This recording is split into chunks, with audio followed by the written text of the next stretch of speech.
Deuxième prophétie de Simon Kibangu, dans laquelle, là, on va vraiment rentrer dans la guerre, ce que moi j'appelle la Troisième Guerre mondiale. Donc lui, il ne le nomme pas comme ça, mais il va donner des indices un peu plus précis que dans la première prophétie, où il expliquait juste le avant et le après. Sachant que le après, nous allons avoir notre liberté, ça c'est sûr, il ne faut pas en douter. C'est la libération de l'Afrique que nous allons vivre. Deuxième prophétie de Simon Kibangu. Donc là, elle a été donnée le 17 août 1922, donc un an après la première. Le Congo aura la première et la seconde indépendance, car ce sont des promesses. Le roi des Belges sera emprisonné, mais il sortira par la puissance de l'Éternel Dieu. La première indépendance sera aussi obtenue par la puissance de l'Éternel Dieu. Le noir chassera le blanc de sa terre. Il produira beaucoup de miracles. Il se produira beaucoup de miracles. Les blancs trembleront à la demande de cette première indépendance. Il y aura beaucoup d'obstacles, mais les élus vaincront et auront la puissance de l'Éternel Dieu, car ce sont des promesses de l'Éternel. Un fils du Congo sera le président de la première indépendance et il aura le symbole de l'esprit dans son cœur. Dieu le choisira pour être le commandant de la guerre, car Satan prendra place dans les cœurs des dirigeants. En effet, son gouvernement sera arraché par les étrangers. Il y aura aussi le venant. Donc quand il dit le venant, petite parenthèse, ça c'est moi qui le dis, ce sont toutes les personnes qui ne sont pas forcément du Congo, mais qui viennent au Congo pour accomplir des actes néfastes. Il les appelle les venants, mais ce ne sont pas les blancs, parce que les blancs, ils les appellent les blancs. Là, ils les appellent les venants. Donc les venants, c'est ceux qui viennent accomplir des actes néfastes. Peut-être qu'il y a un petit peu de blanc dedans, mais il y a aussi des noirs dedans. Donc les venants. Son gouvernement donc sera constitué des étrangers, donc les venants. Ce président oubliera le peuple congolais. Il aura un pouvoir de lion, de la force et de la dictature. Il régnera pendant beaucoup d'années, et sous son règne, beaucoup de gouvernements se succéderont. Il changera beaucoup de choses jusqu'au nom de ce pays. Il le changera. Il n'acceptera pas de quitter le fauteuil présidentiel, mais sa fin sera trop pénible, triste et honteuse. Le Congo sera détruit sur tous les plans. Il y aura beaucoup de souffrances et les gens vont implorer l'Éternel Dieu. Les guerres reprendront, mais il résistera toujours au pouvoir. Les richesses du Congo deviendront pour les venants. Ils joueront avec l'argent de leur plein gré. Le paiement des agents sera difficile. Le vol deviendra monnaie courante. Beaucoup d'églises oublieront le Christ pour travailler au profit de Satan, mais sous le nom de Christ. Donc là, petite parenthèse, c'est moi qui parle. Faites très attention. Je pense qu'aujourd'hui, si vous êtes honnête, même les gens qui croient vraiment aux églises, christianisme, etc., si vous êtes honnête, vous avez déjà vu que Satan est dans l'église. Vous l'avez déjà vu. Nous, les personnes qui pensent, qui croyons aux ancêtres, nos ancêtres, nous l'avaient déjà dit. On le savait déjà que ces religions-là, c'était venu pour nous détruire. De toute façon, on l'a vu dès l'origine, dès le début, puisque quand ils sont arrivés, ils nous ont fait l'esclavage avec cette religion. C'est même la religion qui les a poussés à faire l'esclavage. Parce qu'avant de faire l'esclavage, ils sont allés voir les religions et ils ont dit, mais est-ce qu'on peut faire l'esclavage? Et c'est la religion qui a dit, c'est un peuple maudit, ils sont maudits à l'esclavage éternel pour ses frères, etc. Donc oui, la malédiction de Cham. Oui, vous pouvez faire l'esclavage. Ils se sont réunis entre prêtres, entre les plus grands prêtres, et ils ont parlé, est-ce que les Indiens sont des esclaves? Non, ce ne sont pas des esclaves, ils ont une âme. Est-ce que les Noirs sont des esclaves? Oui, ce sont des esclaves, ils n'ont pas d'âme. C'est eux qui ont inventé cette histoire que les Noirs n'ont pas d'âme. C'est la religion. Donc nous, nos ancêtres nous l'avaient déjà dit. Nous, qui sommes restés fidèles à nos ancêtres, on le savait déjà. Mais aujourd'hui, vous qui avez décidé d'avoir été, même si le choix n'était pas un choix volontaire, on vous a battu, on vous a tué. Quand vous étiez bébé, vous étiez témoin des meurtres qu'on a fait sur les adultes, quand on a coupé la tête et qu'on a mis la tête sur un piquet dans les villages, pour dire, lui, il croit en ses ancêtres. C'est pour ça que vous avez refusé les ancêtres, c'est comme ça que vous avez refusé les ancêtres et que vous avez commencé à croire en religion extérieure. Mais aujourd'hui, on vous dit de quitter ça parce que vous êtes rentré dedans par la violence, par l'obligation. Vous n'êtes pas rentré dedans parce qu'ils disent la vérité. Bien qu'ils ont volé nos vérités pour les mettre dedans. Mais nous aussi, on dit la même chose en fait. Donc, nous qui croyons aux ancêtres, nous savions déjà que dedans, dans leurs choses, il y a le diable. Parce qu'ils disent de ne pas faire du mal, mais ils font du mal. Donc c'est le diable, c'est le mensonge. On ne peut pas croire au mensonge. Maintenant, vous, aujourd'hui, en 2024, vous, si vous êtes honnête avec vous-même, vous devez voir par vos propres yeux que le diable est dans cette religion, dans le christianisme et dans l'islam. Le diable est dans cette religion, pourquoi? Parce que aujourd'hui, vous le voyez qu'ils sont en train de prôner l'homosexualité. Vous savez très bien que le divin a créé l'homme et la femme pour procréer. Ça, c'est ce qui est de divin. Je veux dire, il faut vraiment utiliser ses propres yeux pour voir que l'homme est fait comme un homme, la femme est faite comme une femme, et l'homme et la femme sont les seuls couples qui peuvent procréer, qui peuvent créer, qui peuvent reproduire ce que Dieu a fait, c'est-à-dire la création. Donc là, on ne peut pas avoir de débat sur ça. Et vous voyez bien que le diable est à l'intérieur de religions parce qu'ils sont en train de promouvoir ce qui est contraire au divin. Ils sont en train de promouvoir l'homosexualité et ça commence par l'homosexualité. En premier, là, on est en train de vous avertir, ils promeuvent l'homosexualité, même ils forcent à ce que tous les gouvernants fassent promeuvent l'homosexualité dans les pays. Oh, si vous promettez, vous ne faites pas l'homosexualité, vous ne propagez pas de ça dans votre pays, on ne vous donnera pas des subventions. Donc là, je parle de l'État qui est en complicité avec les religions. Mais dans les religions, vous voyez qu'ils veulent maintenant marier les homosexuels. Première étape, les homosexuels. Deuxième étape, la pédophilie. Vous savez très bien que dans les religions, dans les églises, c'est là où il y a le plus de pédophilie, c'est là où il y a le plus de homosexualité. C'est comme ça qu'ils sont en train de vous montrer que c'est bien la pédophilie, c'est bien l'homosexualité. Donc, ce sont des choses que maintenant, vous avez vues. Troisièmement, vous savez que dans les églises, on vole l'argent. Les prêtres, les personnes qui officient dans les églises, elles disent des choses, mais elles ne font pas ces choses-là.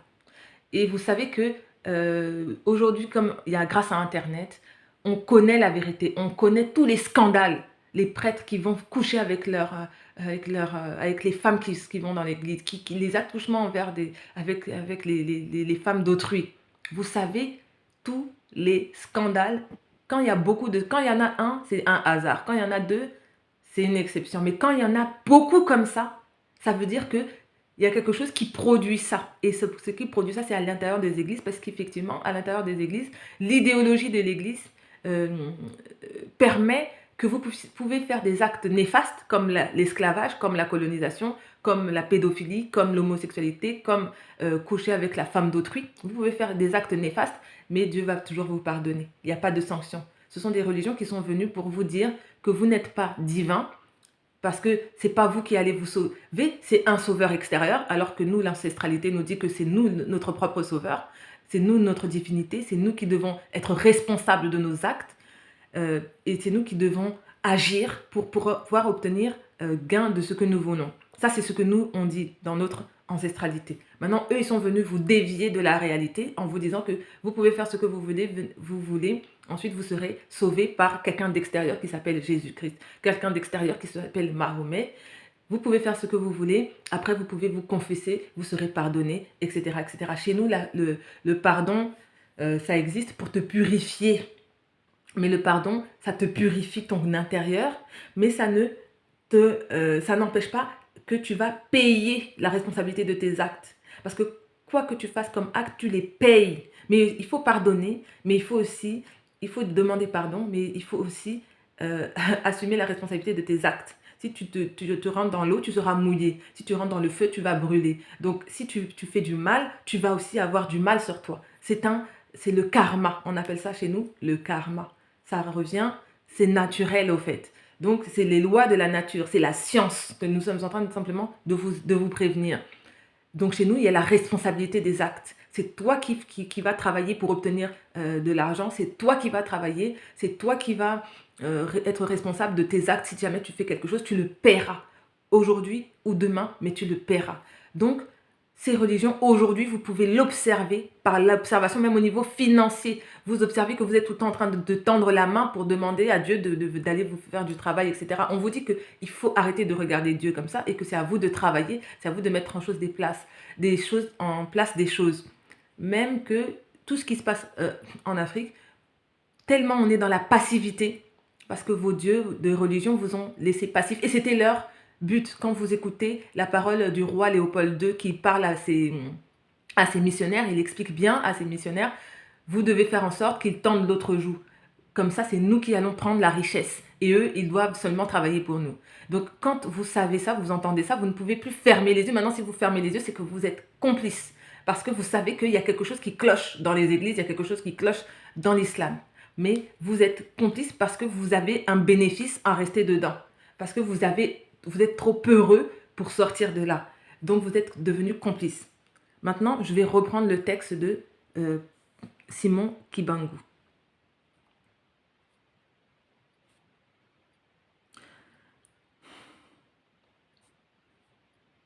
Le vol deviendra monnaie courante. Beaucoup d'églises oublieront le Christ pour travailler au profit de Satan. Mais sous le nom du Christ, les routes seront détruites ensemble avec les sociétés.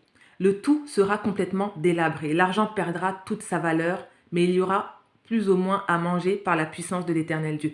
C'est là qu'il nous parle de l'effondrement économique. L'argent perdra toute sa valeur. Ça n'est pas encore arrivé. Il va y avoir une crise économique. En fait, nous sommes en train de vivre le début de la crise économique. C'est-à-dire que l'argent, depuis 2 ou 3 ans, est en train de perdre sa valeur. C'est pour ça qu'on parle d'inflation, de superinflation, d'hyperinflation, etc. C'est pas une hyperinflation, ça c'est encore des mots pour nous manipuler, pour nous mettre dans la confusion. Quand on dit inflation, c'est quelque chose qui augmente. C'est l'augmentation des prix. Mais ce n'est pas une augmentation des prix que nous sommes en train de vivre.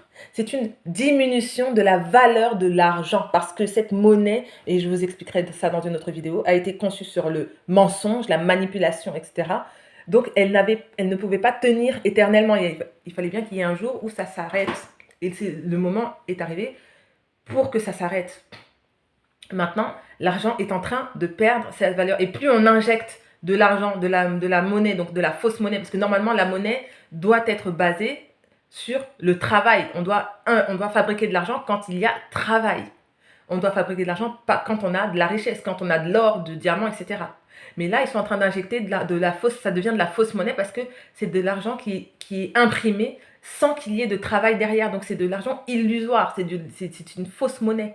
Donc, ça va forcément s'effondrer. Et nous sommes en train de vivre le début de la perte de valeur de la monnaie. Et là, Simon Kibangu nous avait prévenu dès 1922, l'argent perdra toute sa valeur. Donc, pour le moment, ça n'a pas encore perdu. On l'utilise encore, donc ça n'a pas encore perdu toute sa valeur.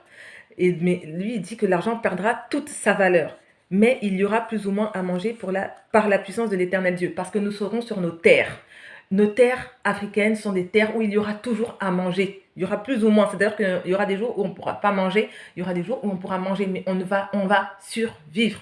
On survivra en Afrique. Je vous déconseille de rester en Europe, parce qu'en Europe, quand il n'y aura pas les magasins, vous allez vous nourrir comment ? C'est seulement ceux qui sont à la campagne qui pourront se nourrir. Je continue le texte.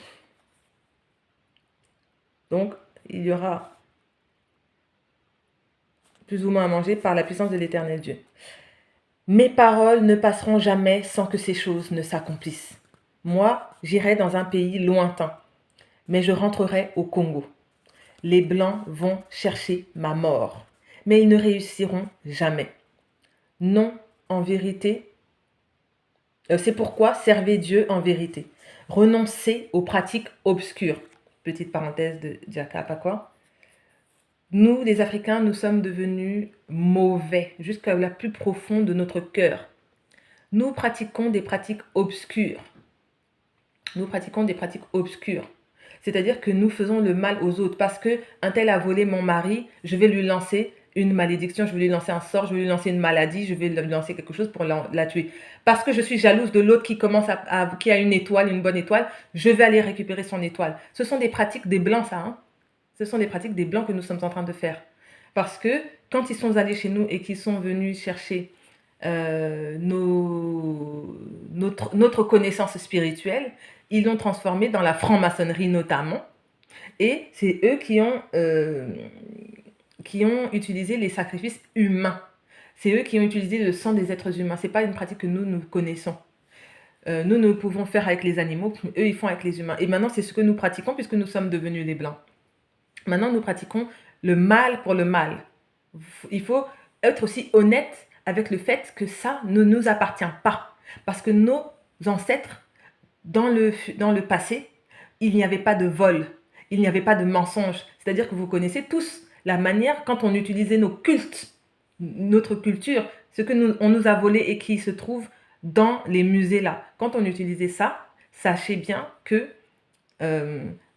on trouvait toujours les voleurs, on trouvait toujours les menteurs. Il y avait le Nkisi, la statuette à clous quand tu te regardes devant. Si tu as fait le mal, tu meurs sur place. Donc, on éliminait le mal. On avait beaucoup de techniques pour éliminer le mal. On fait parler les morts. Quand le mort meurt, on le fait parler. Il y a des techniques pour faire parler les morts. Comme ça, ils nous disent qui t'a tué, comment il t'a tué, etc. Et nous, on attrape la personne. Donc, le mal n'existait pas. En tout cas, le mal existe toujours, mais en petite quantité. Ce qui régnait, c'est le bien, parce qu'on avait notre spiritualité qu'on appliquait et qui permettait de voir le mal et de l'éliminer sur place. Aujourd'hui, si nous pratiquons les choses des Blancs, les pratiques obscures, je suis jalouse de ma voisine, alors je lui envoie des mauvaises choses. Nous pratiquons ça parce que nous ne sommes plus qui nous sommes. Nous sommes maintenant devenus des Blancs et nous pratiquons la chose des Blancs. Pour réussir, on doit tuer l'autre, on doit faire du mal. Donc, Simon Kibangu nous dit de ne pas pratiquer les choses obscures, d'arrêter avec les pratiques obscures. Parce que comme tout à l'heure on disait avec le karma, tout ce que vous faites de mal, ça va retomber sur vous. Je retourne à la lecture. Beaucoup utiliseront mon nom en vérité et dans le mensonge, mais vous les reconnaîtrez par leur comportement. Regardez toujours le comportement des gens, parce qu'il y a toujours une différence entre ce que je dis. En tout cas, ceux qui ont une différence entre ce que je dis et ce que je fais, méfiez-vous. La séparation des étrangers, donc des venants, sera trop pénible. Donc là, il est en train de, quand il dit ça, dans cette phrase-là, il est en train de parler de la Troisième Guerre mondiale. Donc, il dit que la séparation des étrangers, parce qu'il y a un moment donné où les élus, il les appelle même les élus, vont faire sortir les venants. Et quand il dit qu'on a fait sortir les blancs, ils sont sortis assez facilement. Il n'y a pas eu trop de sang, même si ils ont provoqué des guerres et il y a eu du sang pendant des décennies. Mais leur sortie, voilà, ça s'est quand même passé. Quand on va sortir les venants, et là pour le moment nous n'avons pas encore sorti les venants, ça n'est pas encore arrivé, ce sera fait pendant la Troisième Guerre mondiale. Parce que là, le Congo est encore en train de regarder les déplacements des Congos. J'utilise pas trop le mot congolais parce que c'est un mot français. Nous, on s'appelle des Congos, on est des Congos. D'accord? Et donc, en ce moment, au jour d'aujourd'hui, à l'heure où je vous parle là, nous sommes en mai 2024, il y a beaucoup de déplacés au Congo. Donc pour le moment, on est encore en train de subir le comportement des venants qui sont en train de nous faire nous déplacer pour que les Blancs puissent venir piller. Mais quand nous allons nous séparer des venants, ce sera trop pénible. Ça veut dire que ça va être la guerre, ça va être difficile. On va mourir, mais on va réussir. Ce sera trop pénible, nous dit-il. Les élus, dans cette promesse, vaincront avec la puissance de l'Éternel Dieu, malgré la souffrance. Donc préparez-vous à souffrir. On n'a rien sans rien. Il faut toujours une souffrance pour obtenir quelque chose. Il faut toujours un sacrifice. De cette séparation, c'est-à-dire la deuxième indépendance, et là, tenez-vous bien, parce que nous allons obtenir cette deuxième indépendance, sortira un dirigeant pour diriger ce pouvoir. La Troisième Guerre mondiale, c'est un mal pour un bien.